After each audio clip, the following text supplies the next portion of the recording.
Good evening, everyone. I want to welcome everyone to this Facebook Live this evening. My name is Kishana Myrie-Smith, and I am the founder and CEO of Tax and Business Advisors. We provide accounting and tax solutions to nonprofits to help them focus on their impact while we help them with their accounting. So today the topic I'm going to be talking about is mid-year. What are some of the reporting best practices a nonprofit should be following, considering that it's mid-year, we're kind of at a good point in the year for that. So a few things to kind of think about related to your nonprofit's financial health. Are your programs on budget? Are your grant funds being used correctly? And is your organization audit or board ready, if that applies to you, particularly for audits? So today we'll be talking about just some of the best practices that help you finish the year off strong, stay compliant, and make better decisions for your organization. So why does the mid-year reporting even matter?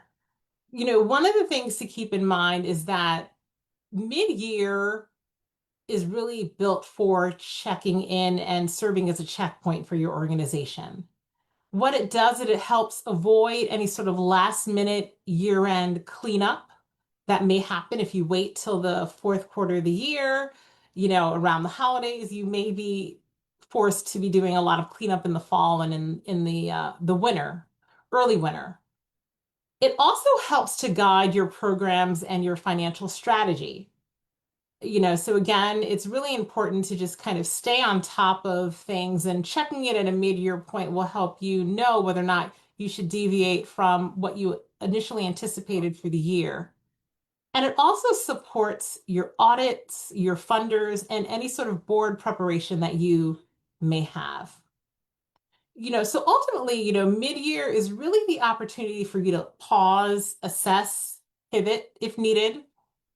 And what this does is that you've got an additional 6 months of actuals, right? You've had the first half of the year happening. So you kind of have a sense of how the first half of the year has panned out compared to what you thought or how you thought it would pan out. And it's really just the perfect time to make the second half of the year even stronger by pivoting, by making adjustments if that is needed for your organization. And this is about more than just compliance, right? So while, as an organization, it is really important to stay compliant, it's really about having clear financial reporting that helps you lead your organization confidently, right? So by having accurate information, it really just helps you with the decision-making process and also for leading your organization in general. So another thing to consider for this mid-year as a best practice is you want to consider reviewing your income and expenses by grant or by program or by grant. So, most nonprofits are program driven. So you have a specific mission or a couple of programs that are related to your mission that you run or you do for your organization. Or if you do grants as well, right? Having the right reporting and reviewing your income and expense by those categories, both the program and grants, if that's applicable, it tells a lot and it's important. So what this will do is, you want to know where your money is coming from and where it's going, right? You also want to make sure that you're separating your activities by grant, by fund, or by program, right? So just that you know where your money is coming in and going relate as it relates to those different buckets for your organization. What this will do is to help you spot any sort of over or underspending that you have in those buckets. And then also, it'll help you identify any sort of funding gaps or overspending early on, right? The whole key is by staying on top of your revenue and your expenses, it just helps you have a good sense of where you are from a funding standpoint and hopefully help you identify any gaps or overspending in advance of it happening. So you want to see this, you want to see, you know, what's performing well for your programs or your organization and what's not. Are there certain programs that are more expensive than you anticipated or you expected them to be? And are you drawing down your grant funds correctly?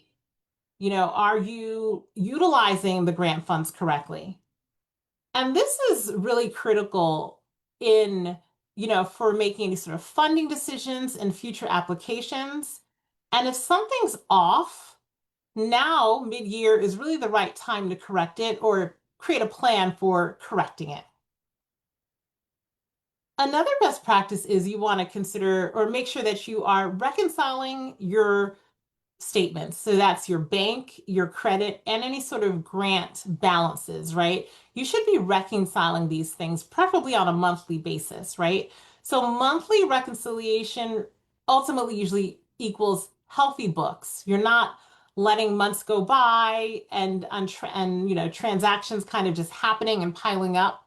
But on a monthly basis, you're doing reconciliations to make sure that you're capturing all of the transactions that should be captured for your organization. You also, like I said before, you want to reconcile all of your bank, your credit cards, other types of accounts, such as PayPal accounts. All of those should be reconciled on a regular monthly basis. The other thing to consider is if you are getting grants, you want to tie your grant spending to your internal records. So that is really just doing an extra level of checking, right? You have, grant spending that's happening and recurring throughout the year, and you want to just compare that to, you should be tracking your grant spending, but you also want to do a comparison to the records that you have to, again, reconcile and make sure that what you're tracking is actually what is happening on a grant spending level. And consider fixing your errors now and not later, right? Again, by doing these things early on a regular cadence, you can catch things as they happen, right? So if an error happens, you would hopefully catch it in the reconciling period, hopefully that subsequent month, and you're not too far gone from the transaction so that you're trying to recall what happened months ago. So if your balances don't match your statements, your reports are likely wrong, right? So again, those statements are or should be the real true activity, like your bank statements, your credit cards, your grant, or your PayPal accounts, right? Those are the true transactions that are happening. And if those balances don't match, there's usually something missing or something reported incorrectly, and a fix is needed. You want to also reconcile not just your cash, right? So we talk about, your bank statements, but also your credit card activity, right? So these are, again, transactions, expenses that are happening for your organization that you want to reconcile to make sure that you're capturing them. And then any sort of grant draws, right? Grant drawdowns that you are having, you also want to reconcile that to make sure that what you are recording matches what the actual activity related to grant drawdowns are. And what this does is it helps avoid issues that you may have with audits, potentially with funders and even your board, right? So your board to a large extent is relying on accuracy and accurate information. So by doing this on a regular cadence, hopefully that they will get data and financials information that is accurate and up to date that they can make decisions on and ask questions on if needed. Also, reconciliations can ultimately help catch things like fraud, waste, and abuse. It also can help catch duplicate charges, and these happen sometimes. Sometimes, a transaction may occur twice on error by the credit card or, maybe even the bank statement. But again, even data entry errors on the part of your books, right? Things happen. People are human. Computers are not foolproof all the time. So there are things that happen that if you're not checking, there's the possibility that they can fall through the cracks. So again, just honing in the importance of doing your reconciling on a regular basis is a best practice. Okay. You also want to run your budgets versus your actual reports, right? So this is again, critical thing. What you're doing is you're basically comparing your year-to-date actuals to your board approved budget. And what that will do is basically tell you kind of where you are from an actual standpoint with versus where you anticipated you would be. You want to use totals, right? Your total, categories for your budget and things of that nature. And you want to actually have a breakdown by your programs and or grants. So again, it's really about looking at your budget versus actual at the right levels, right? Both at the program level and or the grant level, so that you are looking at things holistically. And, if needed, you may need to do a forecast, right? Again, and a forecast is really just projecting where you think you may be from a budget standpoint, right? Just so that you can have a sense of, and making your best effort to try to figure out, where things, where they are now versus where you project they will be at year end, and hopefully be able to anticipate and adjust as needed. And the other key thing to consider related to budget versus actual reports is, you should share your findings with leadership, right? And your board, right? So that they're aware of any sort of changes that may need to happen or may be happening from a budget standpoint compared to actual data. Now, if your actuals are way off from your budget, really the key question is you should be asking yourself why. Maybe it's time to reallocate or revise your budget to be more in alignment with what's actually happening or what you anticipate happening for the rest of the year. And another thing to consider is a forecast at this stage, meaning mid-year. What it does is it helps avoid any sort of year-end panic, so that you are not caught completely off guard and by surprise when it comes to December or whatever your year end is. And it really just shows good stewardship to funders if they have an awareness of you doing your budget to actual on a regular basis. It just shows that there is that additional level of review on your books and just another level of control and just, again, good stewardship to the funders that funds are being managed responsibly. And this is also helpful to your board, right? To give them updates on, for them to have for any sort of strategic meetings and decision making. Again, just honing in on the value of doing a budget to actual throughout the year, and particularly during the mid-year where you have like 6 months of data that you can run against your budget to see kind of where you stand. So another best practice to keep in mind is assessing internal controls and staff roles, right? So internal controls really is just getting down to like, what are the procedures that you have in place to kind of safeguard your financial transactions, right? So no one person should control all steps of a financial transaction. So what that means is there should be checks and balances and to whatever extent some independent individuals involved in the process. Now, not every nonprofit organization has a big staff to be able to implement something like that, but you can utilize, individuals within the organization. You may have an executive director that can play a role. You might have some sort of staff assistant or office manager that can play another role. And you may even have a bookkeeper that can play like a third review role. Or a board member can play kind of like an independent role in some cases. So again, just really assessing the controls that you have in place so that you have some independent eyes looking at the various transactions and reports for your organization. You also want to review who has access to your banking and accounting systems. Really important to have a good knowledge and understanding of who has the ability to see things, make changes, make adjustments, and really just have a good understanding and make sure that those controls are appropriate.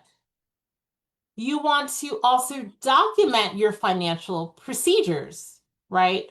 Again, having that documentation not only provides a good indication that you have good controls in place, but it also serves as a good guide for training individuals, right? As you have new people come on, board, right, for succession planning, there should be something that's documented so that people know what they should be doing and that it's documented somewhere. So that's very important. And then you want to make sure that make sure that responsibilities are clear so that, excuse me, everyone knows the role that they're playing and the things that they should be doing. And again, that's really important, particularly from an internal control perspective, because you want to make sure that the right people are making the right decisions and related to financial transactions. So, for example, you want to make sure that if it's identified that the executive director should be approving a transaction above X dollars, that that's really happening, and that not, maybe a staff assistant or an office manager is approving something when the organization did not intend for their policy to be that. So again, making sure that everyone has a clear understanding of their responsibilities and what they should and shouldn't be doing is really important. So other things to think about, who's reviewing your reports? Who's approving your expenses? We talked about, again, a policy, and is that happening per the policy? If one person is doing everything, your nonprofit is at risk for errors or worse, right? Again, so that gets down to those internal controls and having multiple people where you can involved in transactions.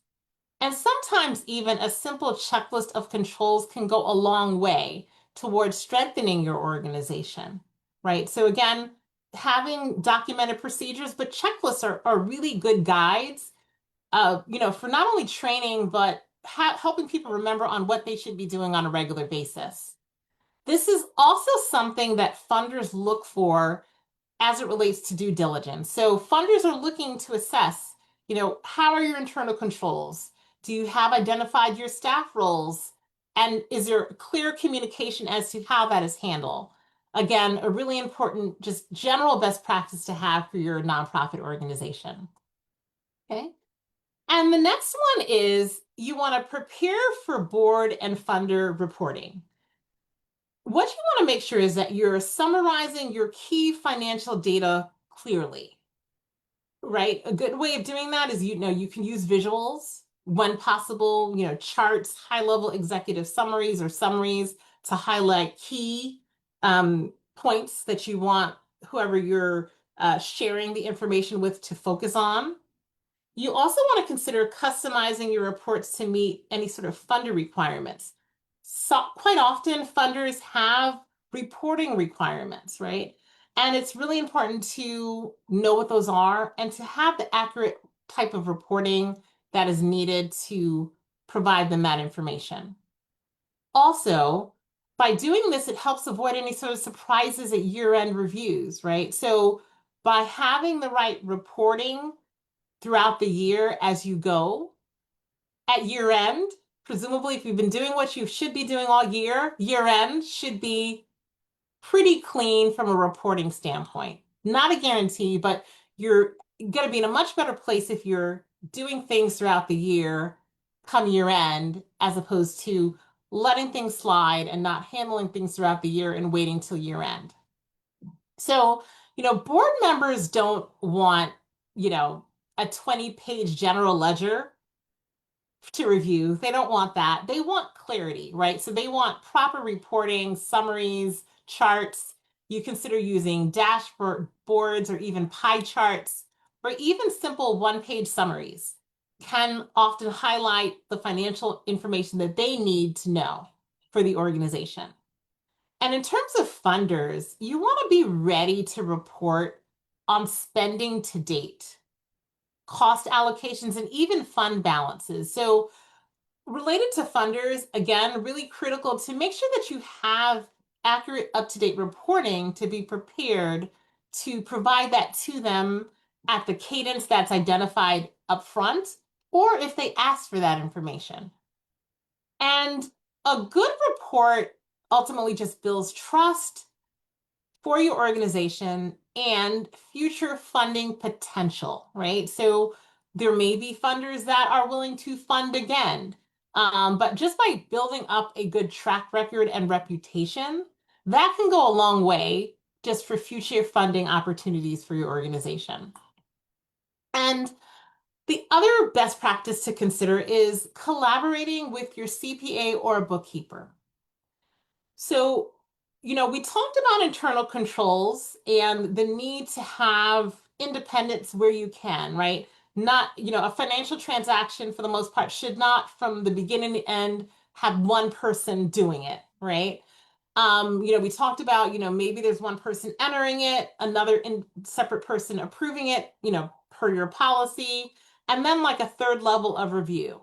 And this is a really good opportunity to get a CPA or a bookkeeper involved. And sometimes the board can play this role as well, right? So, what you're doing is you're providing just updated information, but you're utilizing them to do any sort of maybe mid-year review or diagnostic to kind of look objectively where you stand, from a controls perspective, from a numbers perspective. And quite often, if you have a bookkeeper or a CPA, they will be playing an integral role in getting you the reporting that you need or even helping you build the reporting that you need. And what they will also help do is address any sort of messy entries, right, that are made, throughout the year, any sort of duplicate things, like sometimes there are duplicate vendors in your system, right? Misclassifications, duplicate transactions. These are all things that a CPA or bookkeeper can help identify throughout the year, particularly mid-year is a good time, and help rectify those things while you're still relatively early in the year. They can also start preparing for your Form 990, your tax form, right? And audit season, if you do get audits, right? So again, it's collaborating with them early can help with those things, from early on in the year. And, getting an expert set of eyes on your reports is never a bad thing, right? They can sometimes objectively, because they're not often not always in the weeds, so they can often sometimes come in and give you a good objective outside view of your reporting and often make recommendations on how things can potentially be improved. So the bottom line is this is not something that you have to do alone, right? You can, enlist a CPA and or a bookkeeper to help you along the way. And a mid-year check-in can help catch things like bookkeeping issues before they snowball into full-blown errors that you catch at year end by doing it mid-year. If you're unsure about things like grant spending, tracking of your funds, or even budgeting, this is the time, the mid-year time is the time to talk to your CPA or bookkeeper and ask them questions, right? Really important time to do that. And it's also a great time or a great moment to just start preparing for year end. Um, and with that being, usually your Form 990 kind of goes in alignment with year end, your tax form, or any sort of an annual audit that may need to happen. It's just really a good time to kind of start preparing with all of that in collaboration with your CPA and or a bookkeeper. And just a couple of like high level, I'll say I'm going to call them bonus tips for like really strong reporting for your nonprofit. A few things that you may want to consider. You may want to consider reviewing your donor acknowledgement and commitment letters. You want to make sure that those are happening and that you're doing those, right? And that you're sending those on a regular basis. Again, it's a good way to kind of manage your relationship with your donors and, acknowledging and giving them the information they need for a tax deduction on their end, right? You also want to consider tracking the value of in-kind donations accurately. Again, quite often nonprofits get in-kind donations, and sometimes that's in the form of use of office space, use of certain things, right? Donations of potentially services, depending on what those are, right? And it's really important to have a handle on that and track the value of that throughout the year accurately. You also want to consider evaluating your software needs. Some nonprofits use Excel.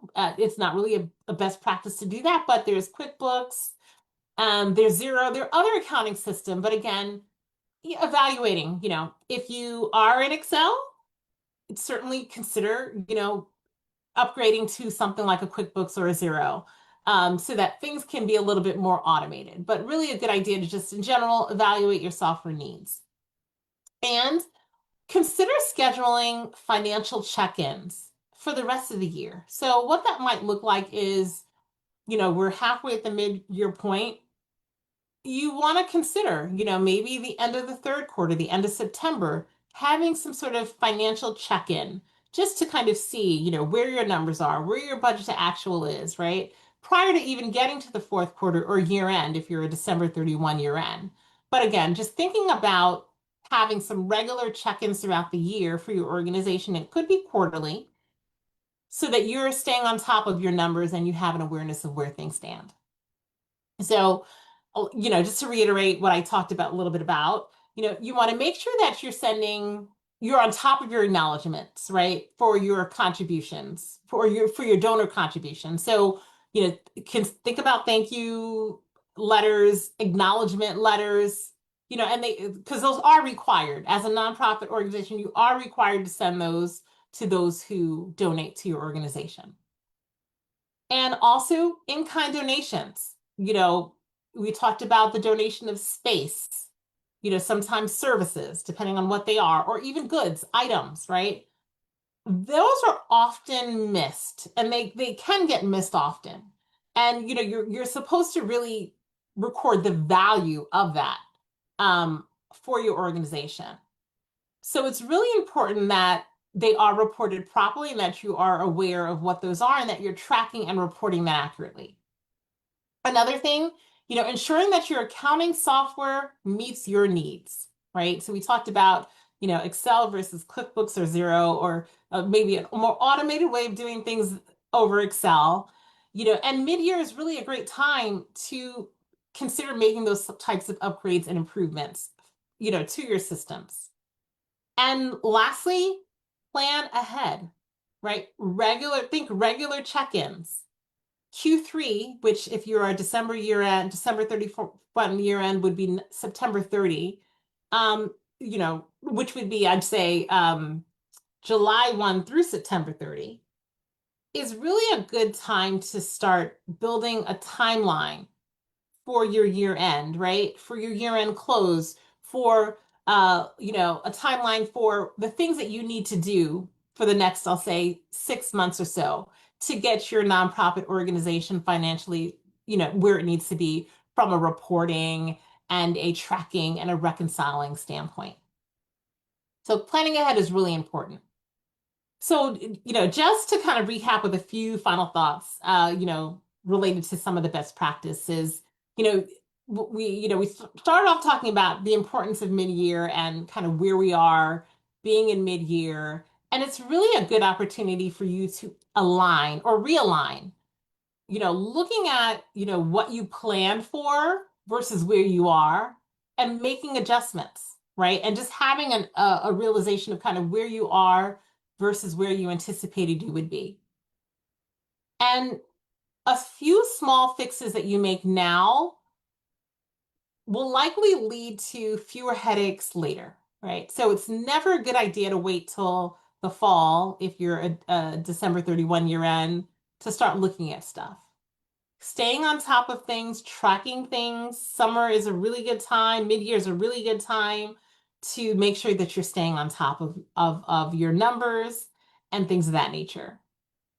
And also, it also is a good idea to just consider all of what I talked about can help you strengthen your story for your funders and for your board, right? So again, a lot of times our financials tell a story. You have the strategy and the vision and the mission that you're trying to uphold, but the financials also tell a story, right, of how the programs are doing, of, if your spending is in alignment with what you anticipated. Are your donations in alignment with what you thought you would get, right? So again, it's really about having, hopefully, reporting and financials that will help support the story for your funders and for your board and for your organization in general. And the other thing to consider is you want to really prioritize your compliance for your organization, the capacity, right? What you can do, your ability that you can accomplish for your organization, and also the clarity. We talked about internal controls, right? The clarity on, having, the right internal controls, everyone knows kind of what they're doing. Clarity and transparency for your organization, right? Think reporting, think the 990, which is usually a public document that anyone can see, right? Transparency, clarity, those are all things that, as a nonprofit, you really should be looking to try to prioritize for your organization. So, think of, mid-year being a half point where, you can talk about like what's working, what do I need to shift, what do I need to change, strong financial reporting, they can, among all the other things we talked about, they can help you win grants. They can satisfy your board, by giving them the information and reporting information, for them to have that information as a board member and hopefully, inform decision making. And it ultimately will help you lead confidently for your organization by having the right reporting and knowing that the underlying numbers are taken care of. And if there's no other takeaway that you have, don't wait till year end or December. If December's a year end, don't wait till December. Mid-year is the time that you want to start looking at things or make sure that you're staying on top of things. Mid-year changes, ultimately it will save you time, it will save you money, and it will save your sanity if you are on top of your books throughout the year as opposed to waiting till your year end. So that's all that I have for today. I want to thank everyone for joining me on this Facebook Live. If this sounds like something that we can help you implement in your organization, what I'll do is I'll drop a link to my calendar in the comments below.